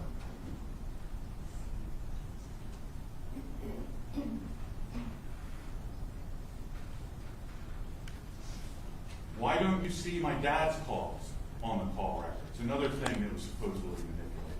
It was the state that called his dad. It was the state that called Billy Smith. And Billy Smith, his stepfather, who testified to what he said, what's missing from what he said to his stepfather. What's missing? Look what it was what Kenyatta did with to the kids. I had to protect the kids. Wouldn't that be the first thing out of his mouth to his stepfather? His concern for the kids? Say that again? He said to his stepfather, what's missing? Look what it was what Kenyatta did with to the kids. I had to protect the kids. Wouldn't that be the first thing out of his mouth to his stepfather? His concern for the kids? Wouldn't that be what he says on the 911 call? He doesn't say that on the 911 call. It was Keke. There were white demons inside her, and I had to kill her stupid ass. There's nothing about the kids. The statements he made in the presence of Deputy Danoa, not one shred of concern for his children. And he would have you believe that that's why he murdered Kenyatta Barron, because of what she did to the children. Kenyatta Barron did nothing to those kids. There's no manipulated 911 calls. There's no manipulated phone records. The evidence shows. Mr. Gale, what's the legal objection? That wasn't in evidence that Kenyatta Barron did not kill those people. Okay, well, again, as I instructed the jury before during your closing, you're to rely on your recollection Ridiculous, of what the evidence was. You may proceed, Mr. Gale. There's no manipulation of phone records. There's no manipulation of evidence. The evidence is what it is, and it shows what it shows, ladies and gentlemen. And it proves beyond a reasonable doubt that this defendant is guilty of every one of these charges. The defendant says, I made the 911 call. I made the 911 call. And he did. Doesn't say anything about his kids. They hid the 911 calls from the call logs. That was part of the defendant's argument. Again, why are we, apparently I'm part of this conspiracy with the sheriff's office and the 911 records custodian, Rebecca McLemmon. I'm apparently part of this conspiracy. So why are we going to hide the 911 calls from the call logs and then bring them in here and play them for you? Again, it's where conspiracy theories fail, because they don't make any sense. Ladies and gentlemen, one last thing. You can rely on your own personal experience and your common sense. I'm sure some of you have heard a smoke alarm go off before. That beeping that you hear in the background of that call. I couldn't tell you what it is, but it's not a smoke alarm. And some of you are going to know that from your own personal experience. Thank you. Thanks for the subs. Khalil Brown. One of the things the judge is going to tell you is that when you weigh the credibility of a witness, is that one of the things you can take into consideration is, does this witness's testimony agree with other testimony and evidence in the case? Khalil Brown's does somewhat, and it doesn't in some respects. And this is kind of the case with almost all the witnesses. Even the witnesses called by the state, Mona Lisa Broaders, here's banging on the door and help me, help me. It's not clear from the 911 call that that's something that she actually heard, but that's what she remembers. James Gray testified to something like, I told him back off, dude, or something like that. That's not on the 911 call either. You don't really hear that. So there's no manipulation of the evidence going on here. This is what people remember. Sometimes the memory's not 100%. Sometimes in the gap in time, they remember things differently than they did before. But all these witnesses are consistent in one respect or another, and maybe inconsistent in others. So Khalil Brown testifies that he only saw the defendant hit Kenyatta Barron, or actually saw him swinging a weapon 3 times. That's what Khalil Brown remembers. But the key about Khalil Brown's testimony is that it was the defendant, Ronnie O'Neal III, standing over Kenyatta Barron's body and beating her with what was left of the shotgun. I thank you for your attention, ladies and gentlemen. All right, very good. I'm going to read the final set of instructions to you, and the bailiff is now handing each of you a copy so you can read along. Okay.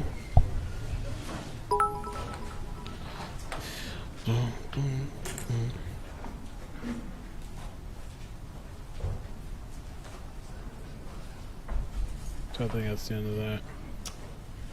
All right, very good.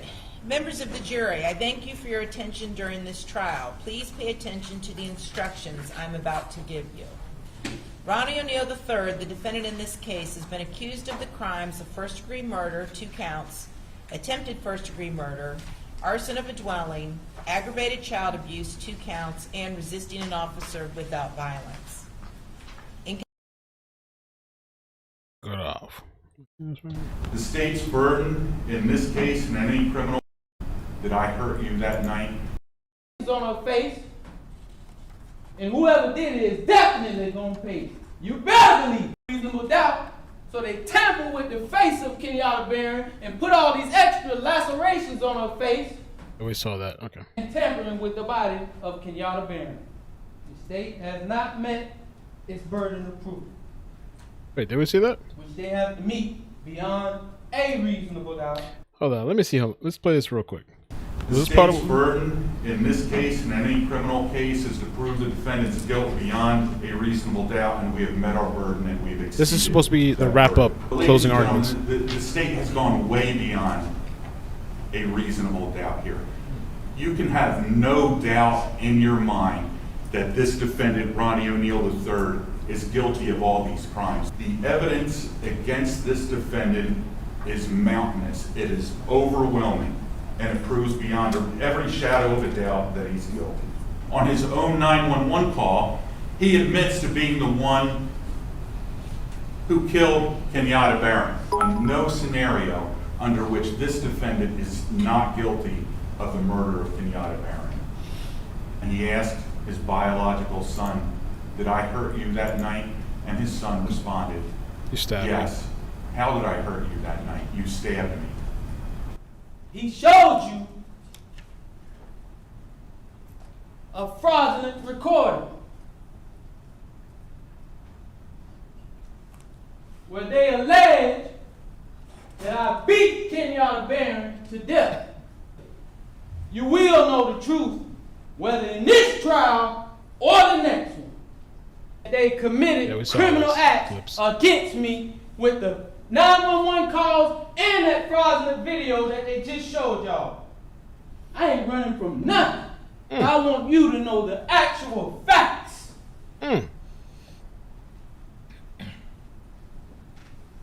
I did kill Kenyatta Barron. What? I want you to tell it like it is. He said If self-defense. You gonna tell it. You guys heard what my son said. And you also heard that I rebutted everything that he said because he said something totally different in the beginning of this case. But you ready to believe my son, whose statements are conflicting all of a sudden because he's been adopted by a detective who worked in this case. That's why I called the police that night, because I know I did what I had to do. I'm telling you, they falsified the audio recordings from her phone and they falsified. So anyway, I see the connection being a little funny. I want to kind of wrap it up because we're almost at the 2-hour mark. So let me play the verdict reading and we'll move on and call it. And then they're going to be back in court anyway. So let me pull this up. God forbid this stream thing screws up again. This is the verdict here.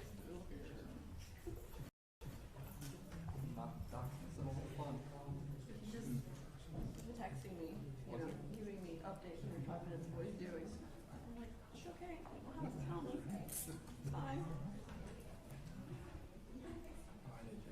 Bigger business for both of us to do.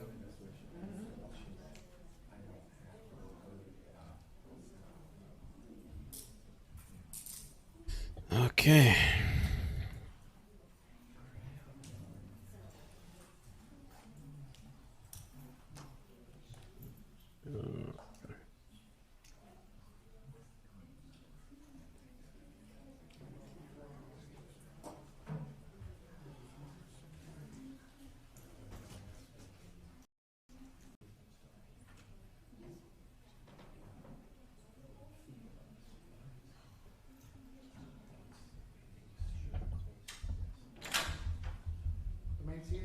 session.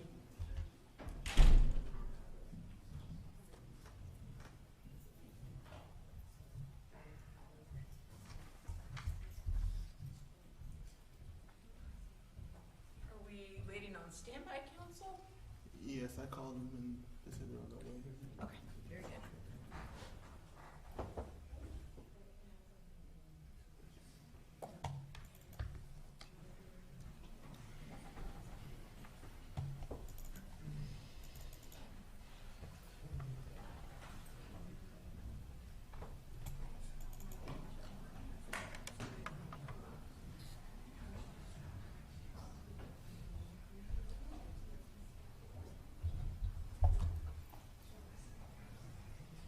They sit there for 10 minutes, do they really? Oh, let's see. Oh, thank you for the heads up. Hold on, what's up? What? What's going on over here? Did the pizza just show up?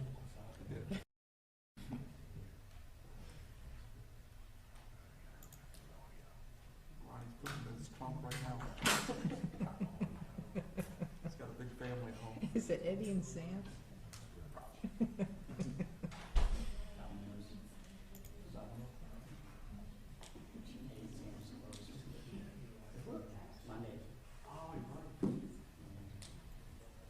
Excuse me? Alright, I guess I'll skip a little bit.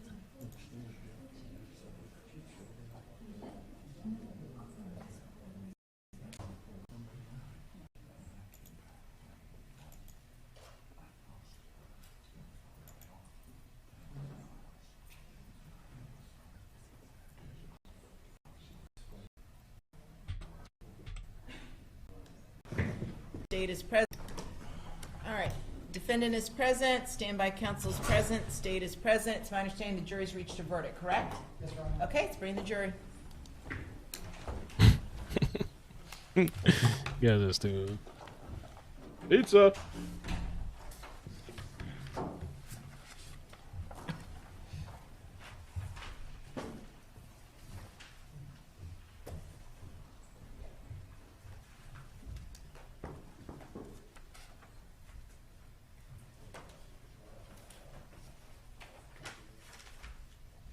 Oh, they just sit there again?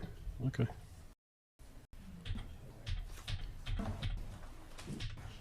Everyone have a... All right, very good. Welcome back, members of the jury. Everyone have a seat. Mr. Cromley, it's my understanding the jury's reached a verdict, correct? Yes. Okay, if you hand the verdict form to the bailiff, who will hand it to me.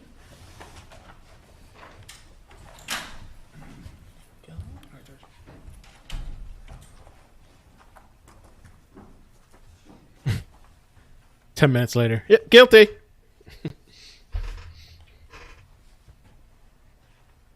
More? Fast forward again. Publish the verdict. Thanks, Judge. State of Florida versus Ronnie O'Neal III, case number 2018 CF 004019, verdict form, trial division 1. We, the jury, find as follows as the count of the charge. The defendant is guilty of first-degree murder as charged. The defendant did actually possess and discharge a firearm causing death.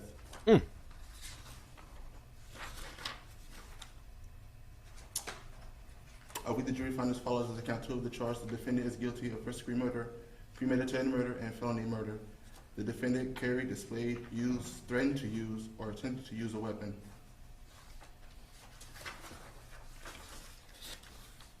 We, the jury, find as follows the count 3 of the charge. The defendant is guilty of attempted first-degree murder as charged.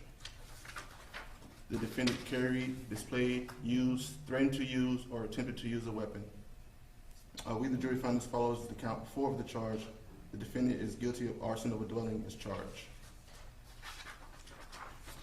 We, the jury, find as follows the count 5 of the charge. The defendant is guilty of aggravated child abuse as charged.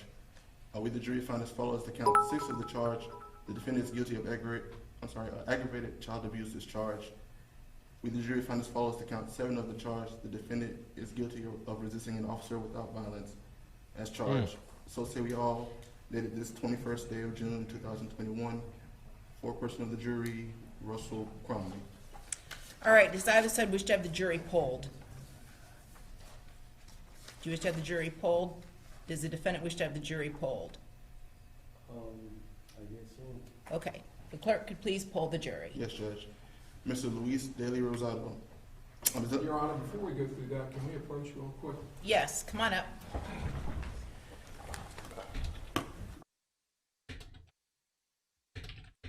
Okay.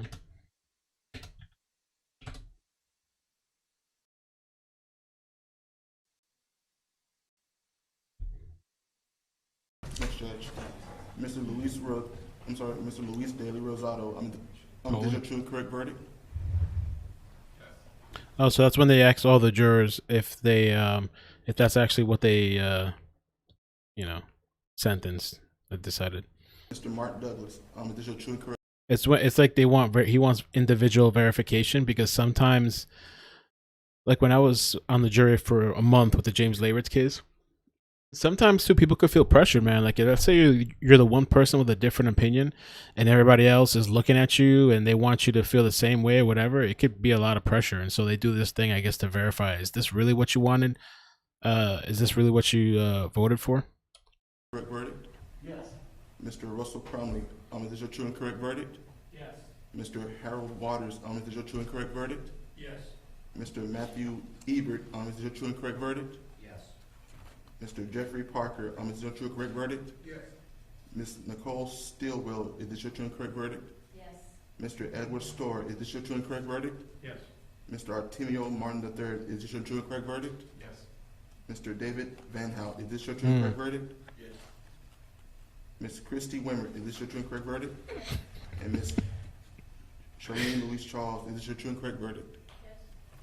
All right, very good. Thank you, members of the jury. So now that you have found the defendant guilty of first-degree murder, that means we will be going into a penalty phase. However, I'm going to give you guys the day off tomorrow. All right? Oh. There's some things we need to do as far as to get ready for that phase of the trial, which will begin Wednesday at 9 a.m. Wednesday. I anticipate that we will be concluded by the end of this week. So you don't need to worry about that, but I'm going to give you guys the day off tomorrow, all right? So you can go tend to your personal affairs, do what you need to do, and then we'll see you back here Wednesday at 9 a.m. Since you are still serving as a juror in this case, however, the rules still apply. You can't talk to anyone about this case. You can't do any research about this case. You can't watch, listen to, read any news accounts related to this case. And that will be the rule until I discharge you completely as a juror, all right? So with that, I think the pizza did arrive, so I don't know if you want to grab a slice on your way out the door, but there is pizza back there. What about for Ronnie? And we will see you all Is that for on everybody? Wednesday morning at 9 a.m. All right? Thank you. All right. I guess it's just for the jury. Or they're talking about other people. I don't know.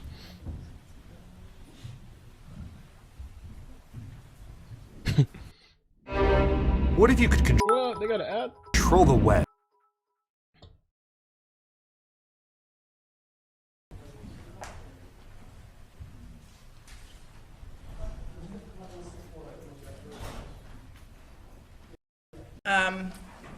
So Mr. O'Neal, now that you have been found guilty of first-degree murder, we now go into penalty phase. And as you are aware, it gets no more serious for any defendant in any criminal courtroom in this country than what you are facing now. I respect the fact that you chose to represent yourself, and I have to tell you, I think in another lifetime, you would have been an excellent lawyer. I really think Probably that. so.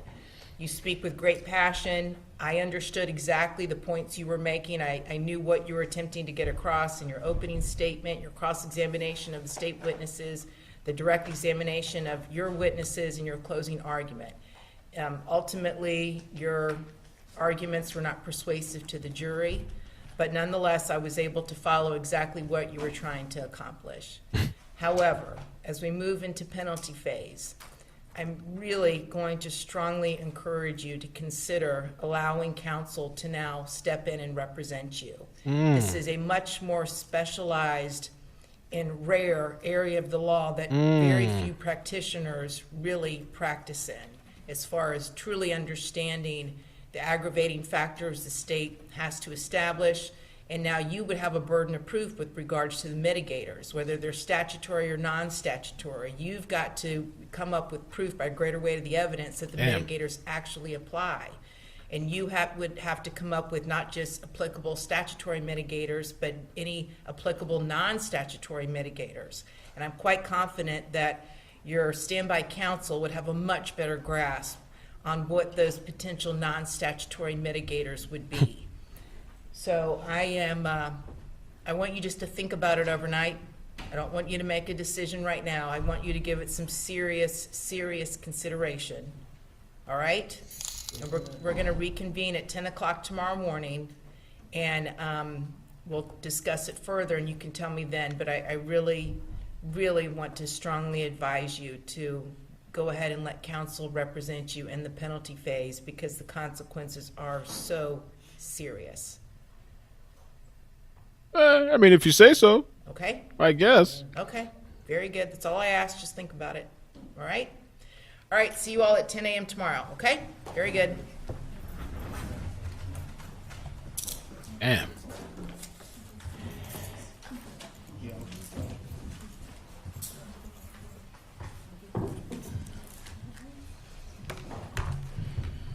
Wow. There it is. Okay. See you tomorrow. Then you go home and have dinner. How about that pizza, huh? Yeah. I'd be crabby if I hadn't eaten all day. Really? Those hot mic conversations are interesting. But anyway, man, that's it. I'm not gonna do calls or anything like that. We did two-hour streams today, which was kind of a lot, and I had all these issues with Comcast. Oh, I didn't want to do that. Hold on. All these issues with Comcast, and I'm probably gonna have to get the business thing, and I bought the modem for all this crap today. Anyway, I just want to say a quick thank you to the people on Facebook that came through with the star challenges. I tried to set a new one, but for some reason it's not working. But like the goal was $25 on the last couple of days. You have a month to complete it. So for 25, Facebook gave 125 as a bonus to me. So that's pretty dope. Thank you. I appreciate that. The next one's going to get higher and stuff like that. But anyway, besides that, I think I said, man, thank you guys for coming through. I'm going to relax and we'll see what we do tomorrow. Tomorrow, I don't think there's going to be anything. I think I come back on Wednesday, if I even know what today is. Yeah, on Wednesday. Tomorrow, I'll cover something else, a different story and topic. So we'll see. But yeah, thank you guys. Have a good night. I appreciate you. And thank you to the Comcast plug that I have now. Lynn, thank you so much. I appreciate you trying to help me out and stuff. So we'll see. All right, take care of yourselves. Peace. How about that pizza, huh? Oh, yeah, that pizza's so good. Yeah, it's so good. My sucker, he ain't got no pizza. He gonna be dead.